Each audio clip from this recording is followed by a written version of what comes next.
94.9 the city, hottest radio station in the streets. You're rocking out with your favorite big brother, Pizzo Bell, and today, man, I got the ultimate story of perseverance, man. I'm gonna keep it real. My favorite wrestler at a point in time was Stone Cold, but right now it's Jabari Irons because Big Dog, he come from where I come from.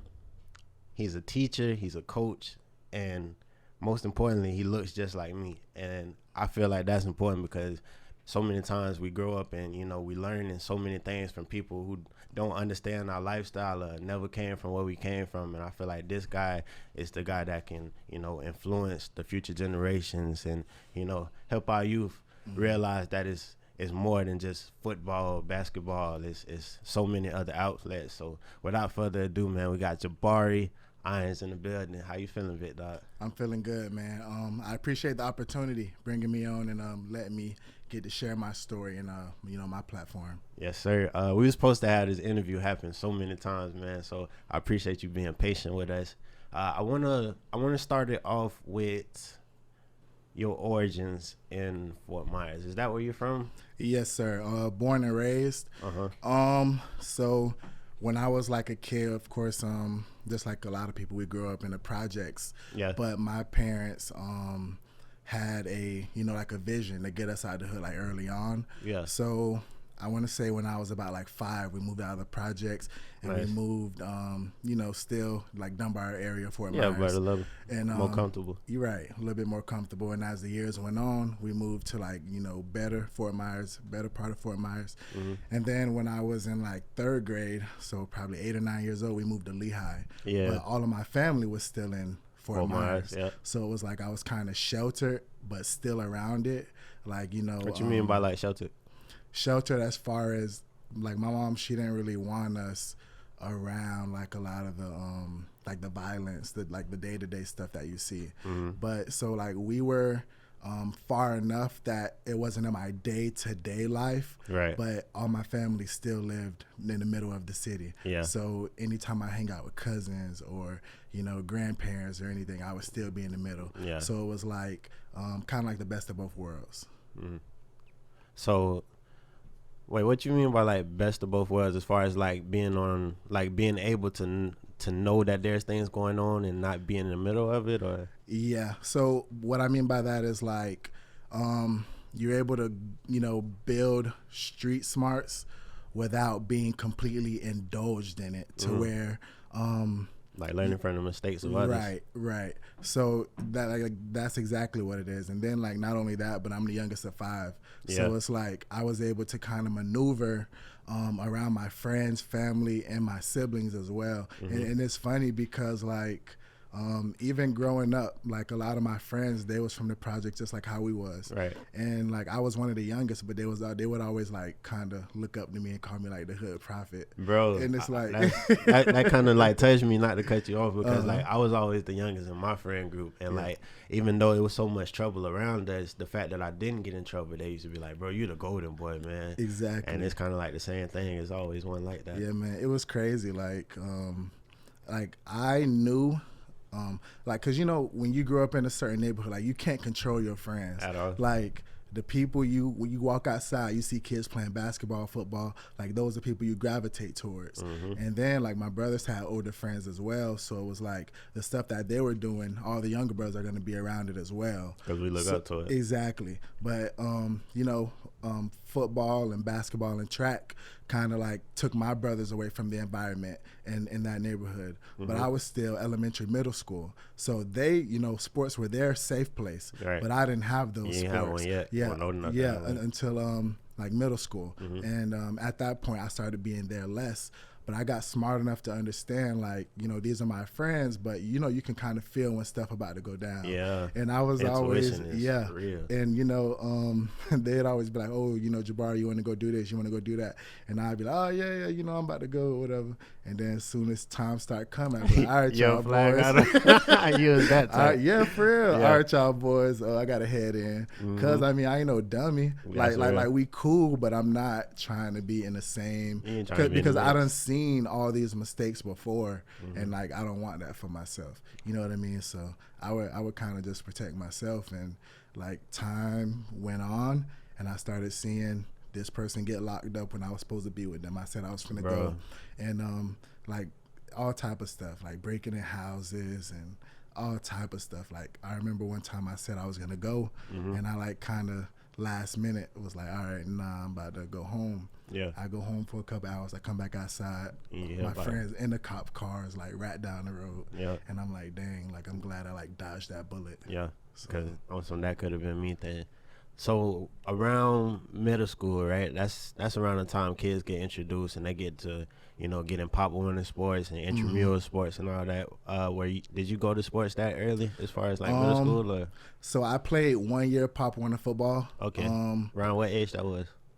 3rd grade, so 8 years old. Okay. I was like a very bright kid. Like I was like, it's funny because like even early on, like I was one of those kids that like was too smart for your own good, and like I had like discipline problems in elementary school and in middle school. Yeah. But it was funny because like I told my mom I had a friend who skipped a grade, and I said I want to skip a grade. So we went and took the test.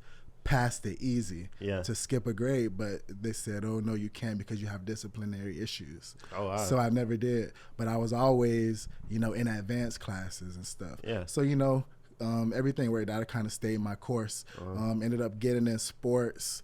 When I got to like middle school, I did a little bit of track and field. Okay. And that was really it. I didn't make the basketball team. Yeah, me neither, dog.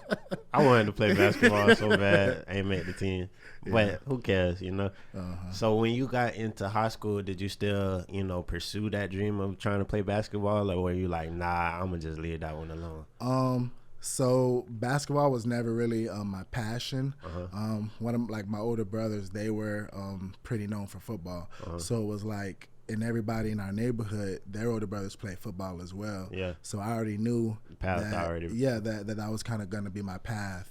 About 8th grade summer is when my brother's friends used to come and pick me up to go to the high school practices. So all the rest of my friends were in the neighborhood doing who knows what, and I was already working out with the high school football team. Yeah. So it made it real easy for the coaches to just go ahead and move me up to varsity because they're like, this kid don't have to train him as much. Yeah, like he already knows the ropes. He's already dedicated. I tried out for basketball freshman year. I didn't really get a lot of playing time because you made the team, all right? I did. Yeah. But after that, like we went to playoffs. I got moved up to varsity in my freshman year at the end. Oh, no. And I missed a lot of the basketball season. Why? So because of playoffs, I didn't get to the basketball season until almost January. So then I'm just like, this is lame. I'm better than these kids. And the next year I was like, you know what? The way I started wrestling was I got hurt for football. And but that was like later on down the line, like what grade? 10th. So 10th grade, okay. So ninth, what was that? The 9th grade summer. So transitioning into 10th grade. Yeah. Riding dirt bikes and 4-wheelers, I ended up getting hurt. The Florida way. Yeah. So I ended up getting hurt, and I missed like 5 games. Was supposed to be on varsity. I ended up missing 5 games. Yeah. Every game counts on varsity. I ended up missing 5 games.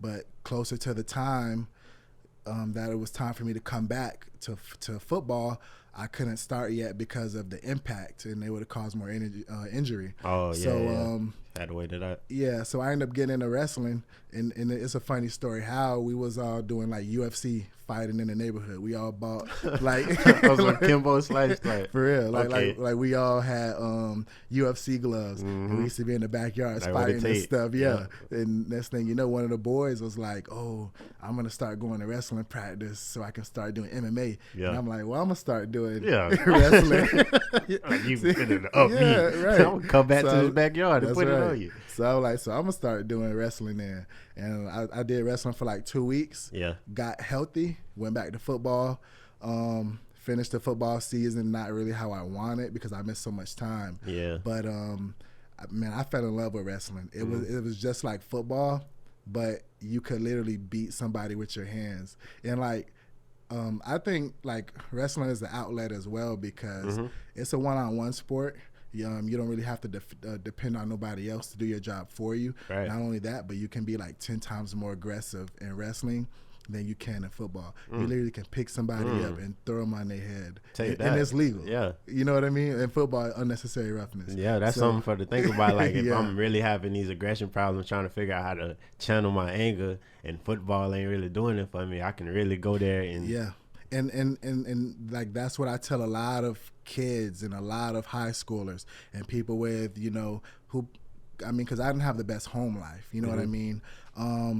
It's like typical story. Parents are never really home because they're Like doing what they working. got to do. Yeah. And then when they do get home, it's only enough time. Hey, how you doing? Yeah. Cook dinner, eat, and go to bed. Yeah, and So get then, ready for the next day. right. So then it's like, if there's any problems in the household, everything's magnified because it's like, this is my only time to talk to my parents. And when they see me, there's only enough time to be disciplined. Yep. And then you go to bed. Yeah. So it was like, you know, I was dealing with a lot of issues like on that nature. Yeah. Not only that, but like I'm like the youngest, and I was like the problem child of the family. So I felt like everything was like magnified. Yeah, everything I do is just 10 times like, right. So can't do nothing. Right. So man, I use wrestling as a huge outlet. Like, I ended up having to move out of my mama's house in like 10th grade. Wait, why, like, have to, like, Yeah, forcibly, like, yeah. Things weren't good. Communication issues. I don't know. I'm the type of person, like, I demand like the utmost respect, and like my outlook on it is, if I'm not gonna let somebody on the street talk to me a certain type of way, I feel like if you're my parent and you tell me you love me every day, you shouldn't talk to me like somebody on the street. Yeah. Because if I won't let it slide on the street, why should I let it slide here? And you say you love me. Right. You know what I mean? Yeah. So, I mean, I was young, like 13.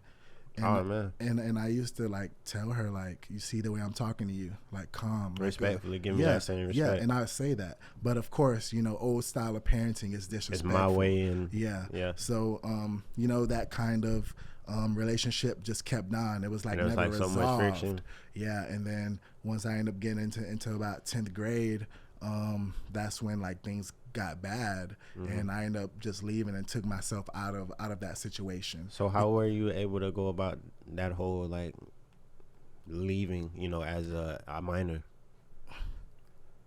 It was rough, man. Like, I can imagine. I literally just, and this is in the middle of like football season. Yeah. So I literally just packed my bags one night and I left. And like I grew up in a church, you know what I'm saying? Like Winkler Baptist Church, they have like a bus ministry. Yeah. And they come to, you know, like kind of rough neighborhoods, pick people up and, you know, take us to church. Kind of like how they did with Raymond's Rollerland. They used to have that. Okay. Yep, the church on Sundays.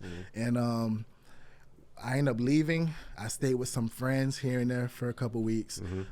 Called my youth pastor. My youth pastor let me live with him for a while. Oh. And at a certain point, he was like, you know, I'm not your legal guardian, so we're gonna have to figure something out. Yeah. I had a wrestling dad who would always pick me up and take me to practices and tournaments. Yeah. And I was with him for a couple weeks, and somehow they reached out and found like my biological dad. And I like before, And you guys never met before that? I knew him like when I was a baby, and then Right. it's like second grade for like a few months in second grade. Yeah. So it was like they found him and was like, do you want to well, I didn't have a choice. They was like, well, this is your guardian, like your biological guardian, like you have to go with him. And I'm just like, I ain't have a choice. Yeah, and so, you're just thrown off with a stranger at this point, basically. Yeah. So they dropped me off over there, and like I knew about him and like, you know, his past and stuff, and you know, pretty much raised off of survival. So in and out of jail. And, Okay. you know, just trying to survive really. And like he ended up being cool. Like I met him. You know, we didn't really speak that much. Yeah. But I'm sure y'all was just trying to figure each other out, like, for the first few. Exactly. And it ended up being one of the best things that happened to me because he was a Christian as well. So I was able to like talk to him about that relationship. It was still tough because again, like he raised himself. Yeah. So he was pretty much still like, I couldn't ask him for nothing because the way he was raised, he kind of projected that on me. Yeah, like go Like, and get it. Yeah. Like it was tough, man. It was very tough. Yeah. So But what's one thing that you say that you can learn, that you know learn throughout that process of like having to be, I don't know, really on your own at such a long age? So one of the things that I learned, and like I take this to everybody, and like so I'm the youngest of 5. I got brothers and sisters. My dad has like over 15 kids. My mom has like over 12 siblings, like huge family. Right. And it's like at my lowest points, I couldn't reach out to anybody. Still to this day, if something was terrible to happen to me, I couldn't reach out to anybody. All you got is you. Yeah. And one of the lessons that I had to learn early on was at the end of the day, all we have is ourselves. Because even though you're family, even though you got a twin sister, because I do, I'm like, it doesn't matter, because all we have is ourselves, and it doesn't matter if you're family. Nobody's gonna feel sorry for you. If you dwell in the past, you're not moving forward. So my mindset when I'm faced with anything is like, yeah, I can sit there and complain, but that's not helping me move forward. So my mindset is always take the next step to better my situation, because if I don't better my situation, I'm gonna wake up tomorrow in the same place that I was today, and I'm still gonna be complaining. So whenever something happens, I'll complain to myself, and you know, there's a stigma in the Black community and minorities that we don't talk about problems, Right. and I really don't. But I got one friend who All we need is one. Yeah, that's right. And I'll tell him a little bit of what's going on, and he'll be like, "Dang, man." Like, I don't really say a lot, but I'll be like, "It's okay," and he'll let me know, bro. You know, you done been through stuff like this before, and he'll, you know, just kind of talk to me about that it. reassurance. Yeah, and then once that's over, I say what I need to say, and I just keep it moving. And you always got to improve, because you're gonna be stuck in the same spot if you don't figure out the next plan of action. Yeah. So like that's the biggest thing, man. Yeah. What did that do for like your mental? Because I feel like when most people, when they get put in situations where it's like they have to, where they feel like they can depend on someone and they get let down so many times, it kind of puts them in like a cold place. But it's some people, and I feel like you might be this person, correct me if I'm wrong, that like after being let down so many times, they just go to figuring this thing out. Like, what is that I need help with? If I can't get this help, I'm going to figure this out and, you know, get it done. Is that like, did that situation kind of put you in that type of mindset from here on out? It kind of does, because I was never able to lean on anybody, and it didn't matter if it was like for physical needs or any like or just educational needs. Because a lot of times, man, you know how long it took me to make an LLC?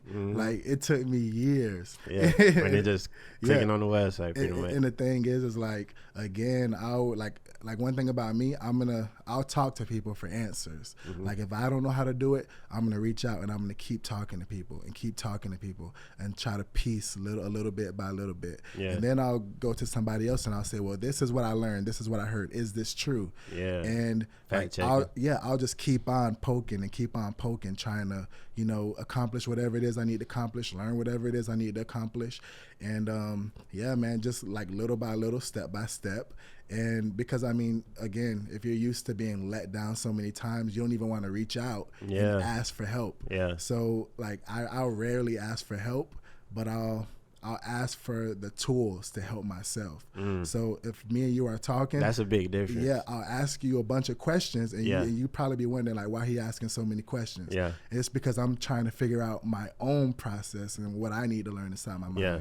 So like that, you said, kind of like a mode of like ultra dependency. I kind of did form that, but at the same time, like I realized it was kind of I hate like this word is like overused. It was kind of toxic as well, because if I don't know anything and I don't want to depend on anybody for knowledge or resources, it cripples you. But what I had to learn was, man, I did so many jobs and I talked to so many people. I promise you, I did a delivery, Domino's delivery driving. Yeah. And man, I was busting my butt. But every time I went to like a decent sized house, I would say, hey, if you don't mind, what do you do for a living? Yeah. And they tell me. TikTok, yeah. So then I just piece it up and I'd be like, all right, if I want to, get to this level or this status of living, That's this what I got to do. Yeah. Okay. I noticed everybody started off as the worker and then they learn the skill and they work their way up. So then it's like I'm learning and I'm learning and I'm learning just through conversations. What I figured out early on was that if I want to learn how to make an LLC or create an LLC, I can't ask somebody who doesn't have an LLC. I need. You can say that again. You know what I'm saying? Yeah. So like I learned to start being strategic in who I ask or who I spread my my wants, my goals, and my dreams to, because if somebody's they're not on the same mindset as you, if they are not doing what you want to do, they're going to cast their fears and projections on you. No, you can't do that. No, what? You can't own a business. And they ain't doing nothing but wasting your time. Exactly. Because that's not what I asked you for. Exactly. So you have this image in your mind. I want to be a national champ. I want to be the first college graduate. I want to do this. But somebody who's not doing that, they're going to pretty much tell you either I don't know or you can't do it. Yeah. So I just started, asking people who are already doing it. That's a rough road as well because some people they don't want to share knowledge. Everybody don't want to because they feel like I had to work for this. You have to work for this too. Yeah. But there's also some people out here that's That's willing right. to throw you everything that they learn because that's right, man. It's I learned that too. Like I used to be that guy that was like selfish with my resources because it's like, man, I really had to get it out the mud. I really did. But after a while, it was just like, man, what you being so selfish for? This ain't getting you nothing but more haters at this point. And then it was just like, man, like I don't know. Something came over me to the point where it's like I do know how to do this and I don't want nothing for this. And it's just like it kind of stuck. It was like, because it's easier than what I thought. It ain't hurt me at all to give you this information. And I know that you ain't gonna do it like I do it, like if it was to come to it or whatever the case. Like I was the one who, like I'm very selfless because I know like the road that I had to get to just to like not have to worry day to day on certain things, just surviving day to day. That like I'm so quick to give out information, but then I'll turn around and I'll ask these same people for information, and then I don't get it, and I'll start to kind of catch myself getting bitter. But then I have to like get myself out of that because it's like, okay, now you just understand who is who in your life. Yeah. And I can't take those projections that were casted on me and put it on. Yeah. But so it's like I just got to remember like who I am, what I stand for, and keep on putting good out into the universe, man. So. Tenfold. So let's get back to the journey to college. So in high school, you were playing football. Did you get any offers for football? I did. Man, I had an amazing football journey. What kind of help was the emotional release, man. Like my best football game was I literally was like homeless. I didn't know where I was gonna sleep. And I remember we played Cypress. Yeah. And I know you gave it that. I'm an alumni. I know you gave it. I scored like 2 times from defense. Yeah. I had an interception. Yeah. Probably like 12, 13 I'm sure solo there's tackles. More stats. Like 50-0 or something. But I think I actually like picked up one of my first looks from that game. Yeah. But I ended up, and I made it to the All-Star game. Upon graduation, I had a full ride to Southwest Baptist University. Wait, say that again? Southwest Baptist University. Okay. It's in Missouri, Division II. At the All-Star game, FAU came up and reached out to me. Nice. Northern Iowa was looking at me, Jacksonville. Okay. A bunch of smaller schools. I didn't really pay them any attention. Ain't Dion the coach at Jacksonville right now? Or is that another school? Jacksonville State. I'm tripping. I think I'm talking about something else. Yeah, I know what you're talking about. Yeah. But Jacksonville State is that one. I had Jacksonville University. I don't even think they have a college football anymore program. But yeah, so I had a bunch of offers for football. But what I started noticing was that the college coaches would come way to Fort Myers to my high school to talk to me and meet me, and they would say, "Oh, your film is amazing," but before they left, they would say, they would always comment on my height, and they would be like, your skills, your stats, your film impressed us, but if only you were an inch or two taller. What is that supposed to mean? Yeah. and Is you gonna give me some tips that I can? What can I do for that? You know? yeah. So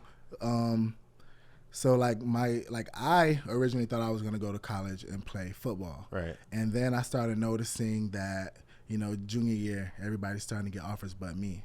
I have an amazing senior year, and then I start getting offers and looks, but it's not Division I how I kind of wanted it. Yeah, it's like JUCOs and stuff. Division II, JUCOs. But what really kind of solidified my decision to go wrestle was that wrestling doesn't limit you. Like, I done seen people with one arm who were mentally challenged, there's a kid who's a state champ who has like no arms, no legs, just like nubs. Yeah. And the kid ended up being like a 2-3 time state champ. I actually had a friend in college who wrestled him. Yeah. And like said the guy was good. Like I've seen people with one arm out there beating kids. Like there's national champions D1 with one leg. Like wrestling doesn't limit you. Yeah. No excuses. Yeah, Zero. It doesn't matter your body type, how tall you are, how strong you are. Like, it doesn't limit you. And nobody can say you don't deserve it. Yeah. Because you put in the time, you worked your butt off, you won that state championship, here's your college offer. Like, there's no favoritism. But in football, there's favoritism. It is. And one thing about me is, like, whatever, like, I work off of passion. You know what I'm saying? Like, if it ain't my passion, I'm not going to do it. Because if you're not obsessed with it, if you're not in love with it, you're not going to give your full effort. At all. So it's like, my thing was, whatever I did, I wanted to be the best at it. And immediately, when they started talking about my height, I'm thinking, if you're limiting me now with college offers, how can I get to the NFL? So I started saying, you know what? Maybe I should wrestle. Not only that, but I had lost the state championship by like 3 points. And I know that like was that burning like desire, I was like, I only wrestled for 2.5 years. How good could I be in 5 years? How good could I be in 4 more years of college? Like, can I get to the Olympic level? Can I? And so I'm like, you know what? Let me take a chance. And I've always been different, man. Like, just growing up as well. Like, I always did my own thing. I didn't follow crowds. Yeah. And all my friends, like 8 of them, went to play football, and I was the only one who went to wrestle. Yep. And only one that went to wrestle. Yeah. Yeah. And man, and I mean, I don't regret it at all. I end up, and like, that's how I end up like getting into wrestling in college. And I didn't even I had like one offer, and it was to a junior college, a JUCO. One offer for wrestling? Yeah. And I didn't even know what a JUCO was. Yeah. Like, I just heard it from ex-football players, to be honest. Like, I didn't know what a JUCO was. And then, I'm talking to, it was a wrestler from here who went up to that school. And, the coaches had him calling me, trying to like network and bridge the gap, familiar faces. Yeah. And I remember one of the like first conversations I had, he's like, yeah, we're excited to get you up here. We're gonna get you a plane ticket. Oh, we finna get fluid out. Yeah, and he was like, we don't have college dorms. We stay in apartments, but it's pretty cheap. And I'm just thinking, like, who got money for a plane ticket? Yeah, I don't got no money for a plane ticket. I don't even got money now. Yeah, how am I affording an apartment? They wasn't paying for your ticket. They didn't talk about it. But the first thing in my mind was like, I don't got no money. Right. My folks ain't got no money. I can't ask nobody for money, so I'm like, I'm not going. Yeah. And then one of my best friends was like, he wrestled, and he had an offer. And he was like, I really want us to wrestle in college. So I didn't even know. He told his coach about me. His coach ended up offering me. Oh. And, yeah. Man. So, and I ended up going. I would take it one good friend. Yeah. So, and like, we're still close. I ended up going to Ohio Valley University to wrestle, and that was Division II as well. Okay. And that's how I ended up in college for wrestling. So you started off at D2 wrestling. And what was the first year like? The first year, it was very rough. As far as like adapting in a new state, adapting in a new state, it wasn't too bad because like I was the type of person, like I didn't feel like 4 miles was my home. You know what I mean? So like, I mean, I was homeless. I didn't feel like I had a home there. That's so real. I was never afraid of opportunity. Wherever somebody said, here's a scholarship, I was going. Yeah. Like, I had offers in football for wherever states, and they're like, you're going to go there? And I'm like, yeah, that's where the money at. Yeah. Like, who else going to pay for my college? Right. So the environment, it wasn't a thing. Like, Man, it really wasn't. It was West Virginia. It was more black people on campus than in the whole like city. You know what I'm saying? That's like a culture shock. Yeah, but I mean, I'm only there for one purpose: education and to win a national championship. Yeah. You know what I'm saying? So, but on the mat, it was very rough, man. I lost my first 4 matches before I got pinned my first match. I got teched my second match. Tech is like they beat you so bad that you had like the ref stopped the match. No. Yeah, and then. So like what is that doing for your ego at that time? I mean, like it really humbled me. Yeah. But at the same time, humble is like a great word, yeah. my coach, Pat Soul, his like key words was just go out there and have fun. Just go out there and have fun. Yeah. But I was putting so much pressure on myself, like you gotta go out there and you gotta wrestle well and you gotta do your best. That like I was afraid of messing up. Yeah. And you know, I wrestle so well in practice, but then I get to the matches and it would be like, I would kind of forget everything. Like freeze up. And I would be so afraid of messing up that I didn't do anything. And then finally, I'm like, I lost 4 matches back to back to back, like 4 different events. Yeah. And I lost 4 times to the point to where I'm like, I don't even think this wrestling stuff for me. Right. Like I'm about You to ready call to quit these at this football point, coaches like, and say, yeah. hey coach, Want me to see me run that route real quick? Right. I'm fast. Yeah. So finally I just told myself, go out there and have fun. And man, at the very next tournament, I ended up placing 3rd at a college tournament freshman year. Yeah. The very next tournament, ended up placing again. And I just started winning match after match after match. Had a chip on your shoulder. Yeah, and it was like, I just was having fun. And like, bro, I walk off the mat, like I could lose and I walk off the mat laughing. And I literally tell my coach like, dang, that was fun. I'd be mad. You know what I'm saying? Because I mean, I ain't had nothing to lose. Like, you know what I'm saying? I didn't have nothing to lose. Like I was learning the whole time. And even when I lost, I was still learning and I was getting better every time and every time. And once I like found like my place in the wrestling world, then I was like, okay, now this is the standard. You've beaten so many people. You've beaten all Americans. Like it ain't no excuses now why you should be losing. So then like my mindset kind of switched, but I had to adjust to that, to the wrestling world, the collegiate, because in college everybody's good. Everybody's a state champ. Everybody was the best kid in their high school. Like everybody's good. So competition every day. Yeah, man. So like I think that was like the hardest part about adjusting into college. So, all right. You in a place, it's barely any people like us. What was it like, you know, keeping some money in college? Because, you know, we always hear the story about a broke college student. I couldn't imagine. You got to wrestle every day, so I don't know how much you'll spend on the clock. So I want to know, how was that situation, just surviving? So I made money 2 different ways. Because, you know, my like on paper, I didn't make anything. My parents didn't make anything. I qualified for Pell Grant. So Pell Grant is like fast food. Yeah. I could get a work study job. So I worked in a school library like 5 hours a week, and it was perfect because I get out of practice. I take my book bag with my homework into the media center, and I just do my homework. And they paid me to do my homework. They ain't gonna bother you too much in the library. And if people, like one thing about me, bro, I need like complete silence to do my work. So like they was paying me to yell at people to be quiet so I can do my homework. And like, you know what I'm saying? So like it was perfect. And I'd be like, bro, if you want to leave, like, cause I'm trying to get my homework done. So like, we trying to be productive citizens. Right. That's right. Like I ain't gonna tell you too many times. So like that was that. Not only that, but bro, I was cutting hair on campus. I swear. You was one of them. Bro, still to today. Like, barber on campus. Like still to today. Like I don't pay barbers, bro. Like because me neither, by the way. Like and it started when I was in like middle school. Man, I messed myself up bad. Like I used to ask my That's how it started. I used to ask my stepdaddy like, "Hey, can you cut me up? Can you cut me up?" He'd be like, next Sunday." And then finally, I'm like, all right. So you know, started off with like a regular like shaving razor. I lined myself up perfect. I went to school. Everybody like, oh, who did your edge? Okay, I see you. Reinvented. One of them. So first time went perfect. Try to do it again. I ain't wait long enough for my edge to grow out. Oh, so yeah. like the very next week, started to get that stubble back. I tried to do it again, push my edge way back. Yeah, it happens, dog. so I be feeling like black men live the same life because everybody got to go through this. Like you got to mess up to get it right. You got to mess your edge up to get it right. So, that's how you find your barber. Yeah.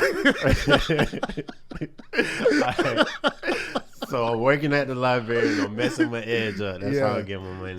So like, I like even in middle school, bro. Once I got it right, I started cutting all the middle, like my friends' hair, and then I got to high school, and of course I had no money, so my friends used to ask me who cut your hair.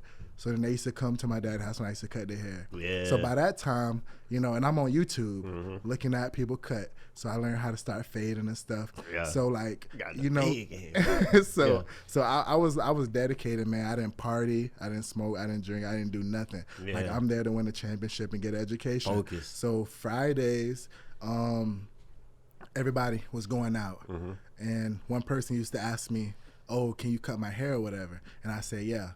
Next thing you know, the whole basketball team in my room. Yeah. Because they going out. 30 heads. So, yeah. So every weekend, Friday, I just open up my room, though. Everybody come in, sit. Yeah. And it was cheap. I was doing like 7 a head. Oh, yeah. This 2013. All that, yeah. So the whole night, I would just be cutting and every week. And that's how I was. And like that's how I would have money to like go buy a new shirt if I wanted to. Go buy food for my room. Go buy laundry. You're getting back to everyday life. Yeah. Yeah. So like, I mean, like that took me a long way, man. And it was funny. Like I had to like really learn how to cut. Like I had Hispanic dudes bringing me pictures of like Cristiano Ronaldo. Yeah. Like, can you do this? And I'd be like, yeah, bro, just sit down. Or if I didn't know how to do it, I'd be like, come back tomorrow. Yeah, I bet I learned how to do it. Right on my phone on YouTube, looking up how to do it. So I mean, I found a way to get some money. That part. That part. If I don't know it, I'm gonna find somebody to teach me. I don't care if it's YouTube or not. Yeah. So like that's how I was getting money throughout college, like my whole college career actually. So, but I think I want to structure this the right way because we're talking about wrestling, right? And it's a sport. It can be a professional sport, but does wrestling pay? It does. So one of my first coaching gigs was when I came home for the summer, and at this time I was just a college wrestler who, I didn't really accomplish much at that time. I just had a winning career. Yeah. And one of the first people that gave me my opportunity were the Rivera twins, and they're D1 right now. Okay, shout out to them. Yeah, and they gave me my first opportunity. And every time I would come home, I would just volunteer at local high schools. And their mom came up to me and finally said, "Hey, we have a mat at our house. Can you come over?" Oh, and I think one-on-one type of thing. Yeah, and I think they paid me like $50 because it's twins, two boys, and they paid me like $50 for like an hour and a half, and that was my first time. Okay. As the years went on, I started figuring out like I can be paid for this. You know what I mean? And that's kind of what I did.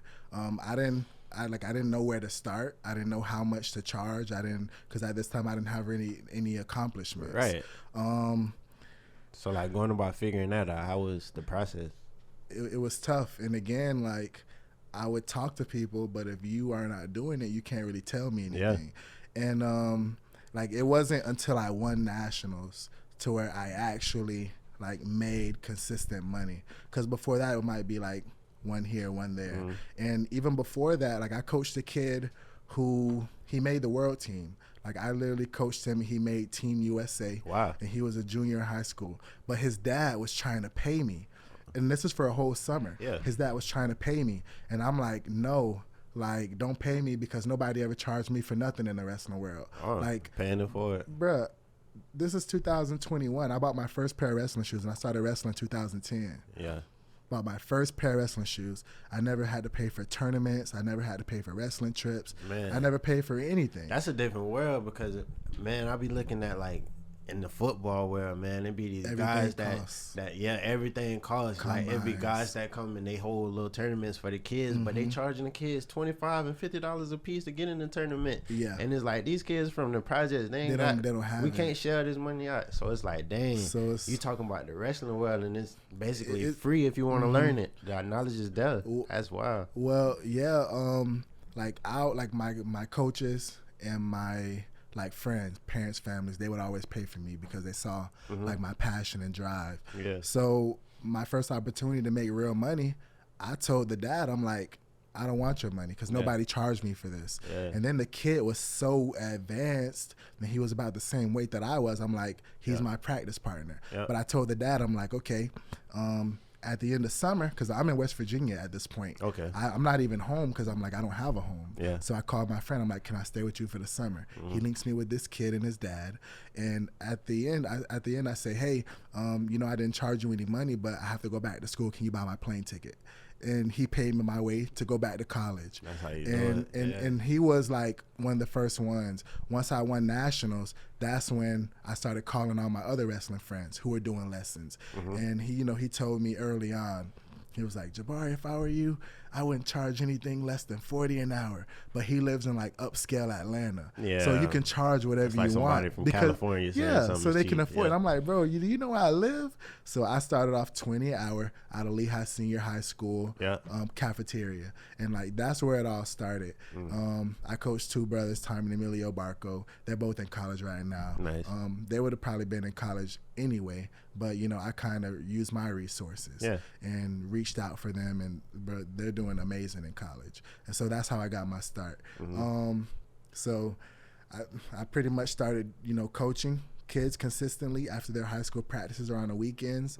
Then I started doing free camps and clinics. So just like you said, you know, the college guys, the NFL guys come back to the city and they charge all the kids. Well, I'm like, even though people know who I am around this area, like people, they won't really respect you or give you the respect that you deserve or recognition because they know you. They see you from nothing. Right. So their image is still the same. What they used to see you as. Yeah. So I started just doing free events just to try to get people through the doors. Yeah, just come check it out. See what I'm about real quick. And bro, that was one of the roughest things, man. Like, it was rough. I have one kid one week, 2 kids the next week, 0 kids. 12 kids the next week, back to 1 kid. And like I was kind of like, you know, questioning myself, like, are you a good coach? Like, trying to figure out what's gonna make this get more traction. And it wasn't until I started putting a price on it, that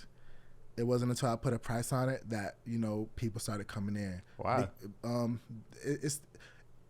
I figured out through asking other coaches who were doing what I was doing.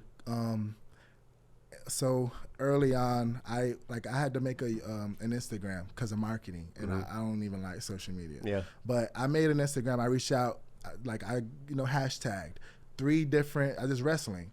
The 3 the biggest pages that they were the first people I followed, and I reached out to them and I said, hey, if you don't mind it, you know, I said, I appreciate what you guys are doing. You inspire me. I want to get to where you are. I have some questions. Maybe you guys can help me. And they all said, yes, we will. Yeah. And I said, well, can I have your emails? And I typed them a long list of questions. Yeah. And I said, here's my number, my contact information. They all emailed me back, and I sent the same page to like 3 or 4 different people. Because what's the worst thing happen? Exactly. So they all sent me answers back. And one of the first questions I asked them, well, how much do you guys charge? What was your process like growing? You know, things of that nature. And what I figured out was one coach said he started off super cheap and then he got expensive. The other coach said he started off super expensive and then he got cheap. As they grew, they both went through different cycles. Yeah. And then I figured out that it's really just the human mind. Yeah. Like, ain't no blueprint really. It's the human mind. Like, people won't value something until there's a price on it.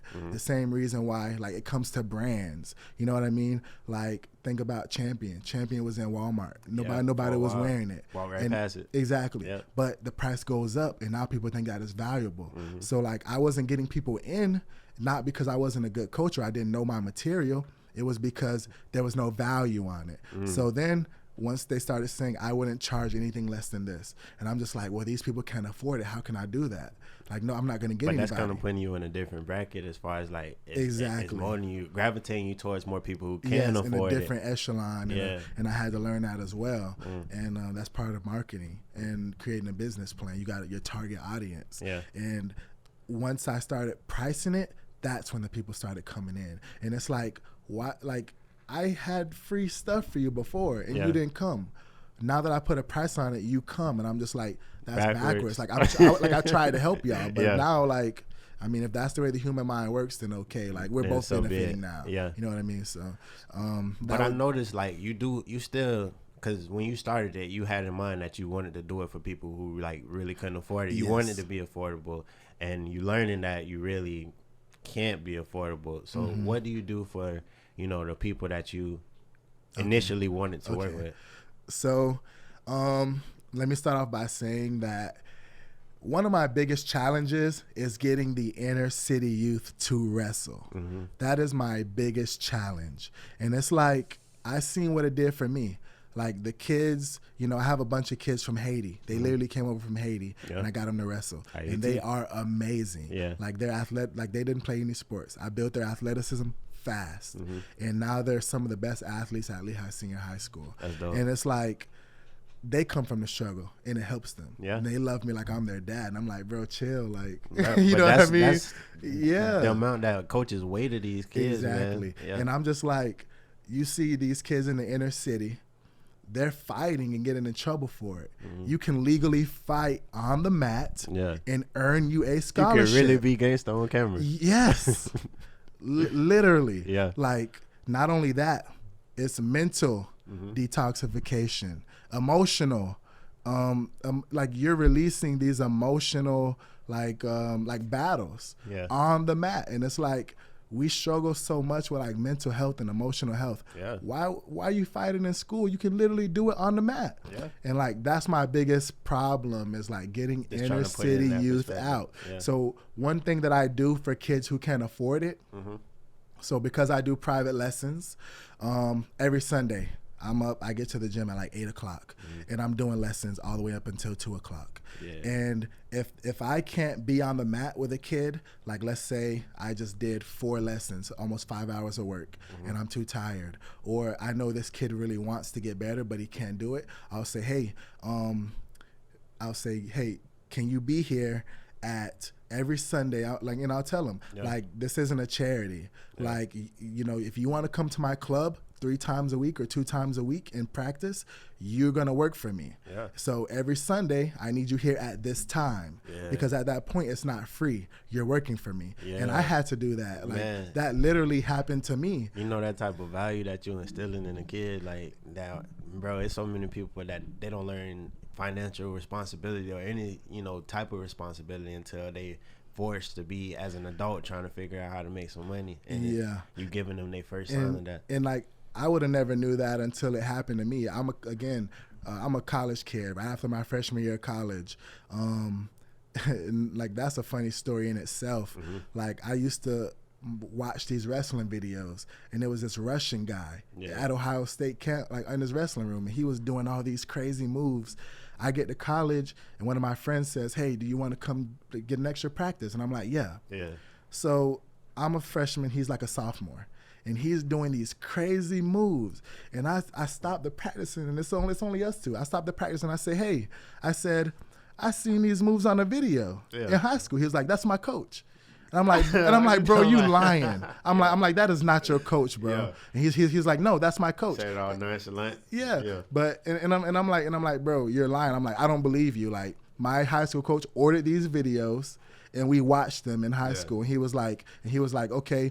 He was like, was he like Russian? And I'm like, yeah. And he was like, was he wearing this? Yeah. Was it 2 guys? And I'm like, yeah. He was like, was he at Ohio State? And I'm like, yes. He was like, that's my coach. I'm like, bro, what? And I'm like, that's your coach? So then again, once summer starts getting close, I know that I can't go home.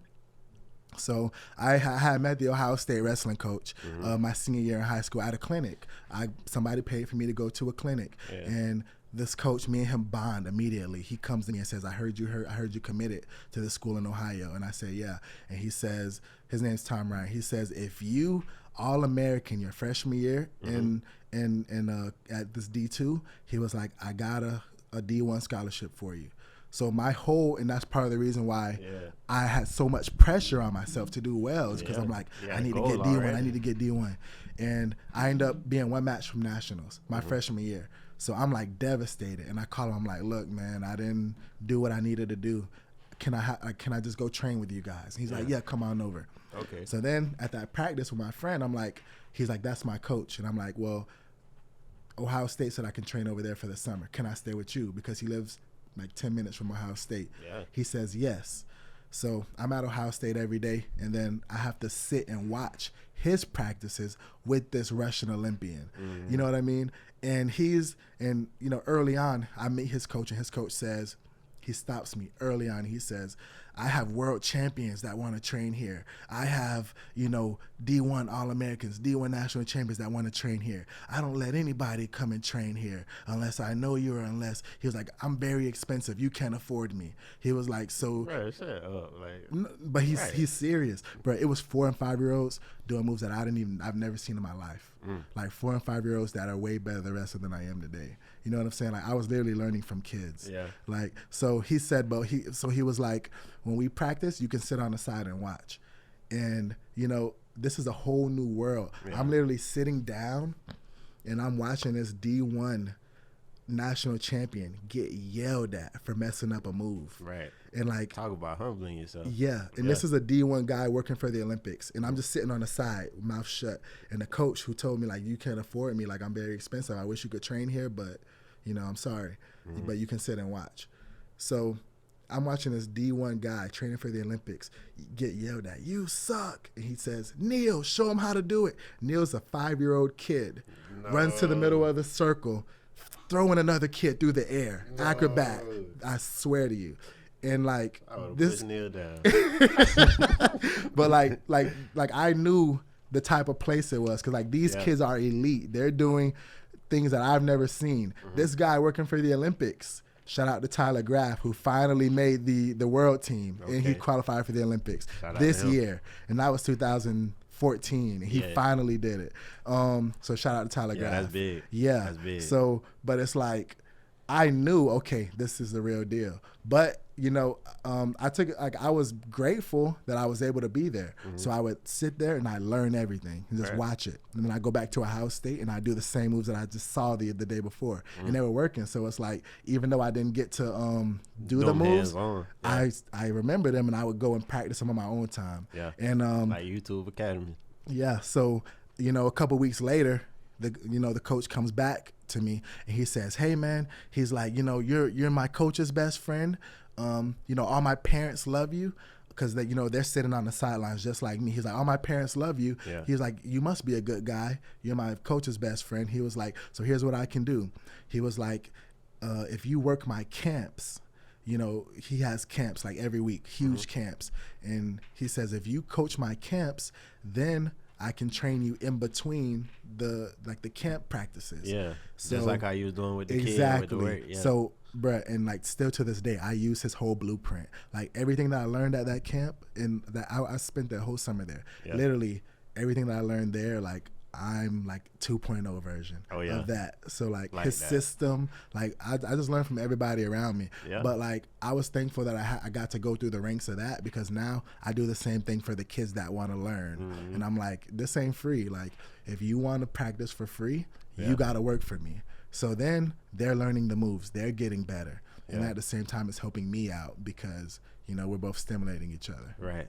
Man, that's amazing, dog. Mm-hmm. One question. You got any advice for someone who's, trying to follow their dream or starting out a career, and they just feel like very stagnant in what they're doing, and they just looking for that sign to keep going? What would you tell them? So one word of advice is, because this is what I had to do. Mm-hmm. And again, I was reaching out, asking everybody for answers, and nobody could give me answers. Mm-hmm. And finally, it would leave me to a point that I would be stagnant, and I would say, you know what? Well, maybe God didn't choose me to do this. Mm-hmm. You know what I'm saying? And like, it would hurt because it's like I do everything right. Like I'm my best ability, like I'm not involved in this. I give back to the community. I do everything in my possible nature and I help others. But it's like, maybe this is not what God wanted because I'm reaching out for answers. I'm reading books for answers and I don't find anything. And it's like I'm not a person that takes no for an answer. You know what I mean? So what I started doing was I started getting on YouTube and I just started watching videos. And one of the biggest, and I tell everybody this to this day, this like recently happened to me. Yeah. I started watching a podcast called Earn Your Leisure. And they teach anything you want to learn business-wise, they teach you how to do it. And I swear to you, I sit in front of my computer and I write notes as I listen to it. It don't matter if they're talking about a business on how to make postcards. It makes I'm going to sit there Yep. and write everything down because who knows, at one point, somebody might be trying to send me a postcard from India saying, thank you for your YouTube channel teaching me how to wrestle. Yep. And I got to send postcards off. So I need to learn something. You know what I'm saying? So like, anything can apply to my yeah, life. so I started being strategic and deliberate on who I asked for answers. I stopped asking anybody and I would find these people who were already doing it. Like I reached out to those people on Instagram because they were doing it. Like local people who aren't doing it, they can't help you. And I tell people this who are starting businesses and they say, well, I don't know how to do this. I don't know how to do that. And I say, build relationships with the people that are already doing what you're doing. And I promise you, like the first thing I told to these coaches with these nice programs, I said, I love what you do. I look up to you. I hope I can do what you're doing one day. I have some questions. Are you willing to answer them? And like people, they love that. Like they, because everybody wants some type of validation. Yeah, and it's appreciation. It's not like you're a vulture at that point. No, you're giving thanks, and you're gonna continue to spread that knowledge. So I would say build relationships with the people who are doing what you want to do. Number two, go online, read. A lot of people don't like reading, and that's the problem. But here's the beauty of it. If you don't like reading, there's YouTube. Everybody's teaching you anything on YouTube. Anything you want to learn is on YouTube. You got people building robots on YouTube. You know what I'm saying? So if you don't want to read, go on YouTube. Go on YouTube. And that's it. If you don't want to sit there and watch videos, podcasts. I figured out that podcast was free if you got an iPhone. I be listening to a podcast now. So like you know what I'm saying? Like anything you want to learn, it's out there. And the last thing is just don't give up, because if you give up, you're going to look at all these other people doing what you said you wanted to do, and you're going to be sad, and you're going to be in the same spot that you were, and it's going to probably be that much harder to pick up where you left off. So number one is what I say, build relationships with the people who are doing what you want to do. That's the purpose of social media. Don't be on social media looking at girls or trying to look at these rappers who got the nice chains. Trying to outdress somebody. No, that's not the purpose. Like, you can be social, but use it for networking. Like, you can use it for positivity. So build relationships. There's different sources of information, books, word of mouth, podcasts, interviews, all type of stuff. And the last one is just don't give up. Like, exhaust every option possible. And here's another thing. Let's say you think that you tried everything you possibly can to accomplish what you want to accomplish and you can't. Go get new experiences. Because go a little deeper on that one. Yes. So you just snap. So the reason why is because, okay, if we don't have the experiences, we can only think so far. You know what I'm saying? So it's like if I never been outside of Fort Myers, I can't envision a world outside of Fort Myers, even though I'm on the internet thinking and I can see all these other places. It seems like a figment of my imagination because I've never been there. But when we go out and we get new experiences, we're opening up our minds because we're living a life we've never lived. So then your mind is in a different place that you've never been. So then when you go back to your niche, you go back to your community, you're not thinking small-minded anymore. You're thinking of, you know, you not have a, you know, a bigger pond to think in. Like you just became a bigger fish. Yeah. You know what I'm saying? I just learned something and I'm thinking about how I'm going to implement it. Yeah. So like me, bro, like we got each other on social media, bro. I'm always sitting outside by the water. If I get depressed and I'll go outside and just, bro, I walk through the bushes. That's your spot right yeah, there. like it don't matter. I walk through the bushes. I drive downtown. I go fishing for the whole day. I don't care if I catch nothing, but I'm gonna sit out there and just try to, you know, get to a peace of mind. And just because of that, it's like we need new experiences, man. It really expands our thinking. And even if you think you exhausted all options, I bet if you go get some new experiences and then you come back to that drawing board, you're going to think of some new ways to, you know, think about stuff. Yeah, so. You really snap. Before we wrap up, I want you to shine a little bit light on Irons Elite Wrestling. Tell the people what you got going on in the city. Okay. So I started Irons Elite Wrestling Club. My main goal is really just to give back to the youth, man. It doesn't matter what color you are, how old you are. Like I start around age 6 and I still got college kids coming back. I honestly, and it's exciting. Again, I was like ripping my hair out trying to figure out how can I expand? How can I get new people to come in? And man, it kind of came to me. I was blessed with the opportunity. I just hired an Olympian on my coaching staff. And it was crazy how it worked out because the same people who I originally followed, the first 3 people that I followed, these were the people that reached out to me and said, hey, there's a guy from Cuba. And he lives in Miami. He wants to get connected to the wrestling world. Can I connect you guys? And I'm like, yeah. So, you know, we add each other on Facebook and I say, well, he's in Miami. I can't really do nothing for him. So there's like a wrestling page with thousands of people and I add them into the wrestling page and I say, here's how, you know, you can network. Couple months later, somebody else reaches out and say, hey, this guy, I know this Olympian who wants to get plugged into the wrestling world. And we start talking, same guy. And I'm like, oh, thank you, but we already spoke and I'm already talking to him and stuff. But he lives in Miami. Next thing you know, the guy reaches out to me and says, hey, I'm moving to Cape Coral. And I'm like, what? You know what I'm saying? And I'm like, yeah, and I'm like, boots on, boy. and I'm like, that's crazy because like I was thinking, how can I get more kids in? How can I, you know, increase the level of wrestling in this area? How can I get people who've never wrestled, you know, to wrestle? And, you know, and like, it kind of, and like, bro, and honestly, it was so tough because I'm like, and then I started thinking, I got this beautiful opportunity in my face and I started thinking, I don't have anything to offer this kid, like this guy. And I'm thinking, I don't have enough kids for him. I don't make enough money to be able to pay him. And I didn't know what I was going to do. But again, I started reaching out to all these other coaches and we came up with a game plan that benefits the both of us. So, I'm blessed to announce that, you know, 2012, 5th place at the London Games, Olympian Pedro Isaac. I just hired him on staff, and he'll be teaching every Sunday. He'll be running his own class every Sunday. It's called Suplex Sundays? Suplex Sundays. Yes, sir. And thank you for making my flyer as well. Oh, yeah. But I wasn't going to tell the people, but yeah, I did it, people.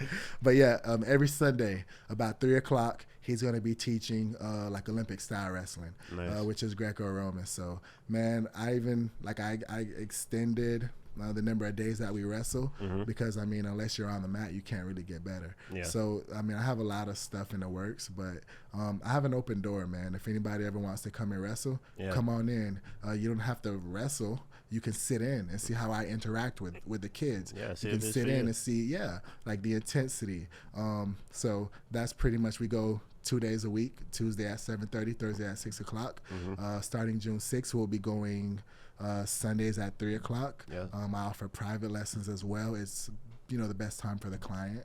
But you guys are going to be seeing a lot more Irons Elite Wrestling shirts, jackets, hoodies, and hopefully you'll be seeing my face around, the news outlets and media outlets. So I appreciate you for the opportunity, man. And where are you located at? We are at 1404 Del Prado Ave, 33990 Cape Coral, Florida. The gym that I operate out of is called Cali Style MMA. All right. Yes, So sir. Lee County, there you have it. I enjoyed this conversation with my dog Jabari. Appreciate I you, learned a man. lot. I hope you guys learned as much as I did.